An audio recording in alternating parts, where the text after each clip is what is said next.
ज्या वेळेस तुमचे वडील, बघा तुमचे वडील आता रिटायर झालेत, ते तुम्हाला फोन करतात, आठवड्यातनं कधीतरी फोन करतात, तुम्ही गडबडीत आहात हे जर वडिलांच्या लक्षात आलं ना, वडील पटकन म्हणतात, हां बाई सहज केलता, ठेवतो फोन, करेल नंतर. त्यांना कळतं की मुली आता त्यांच्या संसारात आहेत, मुलं त्यांच्या संसारात आहेत, पण अशा वेळेस आवर्जून परत कॉल करा. एक वाक्य आईबापाचं काळीच पिळवटून टाकणार असतं पोरांचा फोन ठेवताना. आई म्हणते, बाप म्हणतो, बाबांनो आम्ही आहोत तोपर्यंत येत चला. ज्या दिवशी तुमचा बाप तुम्हाला म्हणेल ना आम्ही आहोत तोपर्यंत येत चला, तेव्हा तुमच्या मीटिंग, तुमचे सगळे प्रोग्राम्स थोडेसे बाजूला ठेवा आणि कधीतरी जन्म दिलेल्या आईला बापाला भेटायला जा. ही माणसं परत सापडत नाहीत. वर्षश्राद्धाला कितीही गाव जेवण घातलं आणि कितीही मोठे फ्लेक्स लावले आणि तुम्ही देवाला म्हटलात, खूप पाहुणे जमलेत, गेलेल्या बापाला, गेलेल्या आईला 5 मिनिटासाठी पाठवा, परत पाहता येत नाही.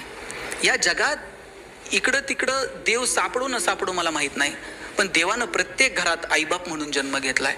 त्याची किंमत तुम्ही कशानंच फेडू शकत नाहीत. म्हणून ज्यांच्या ज्यांच्या नशिबानं आईबाप जिवंत आहेत त्यांना जपा, त्यांच्याशी संवाद ठेवा. घरातली म्हातारी माणसं ट्यूबलाईट इतका प्रकाश देत नाहीत, पण त्यांचं देव घरात निरंजनासारखं तेवत राहणं महत्त्वाचं असतं. ते विझून गेलं ना, मग त्या लोकांची किंमत कळायला लागते.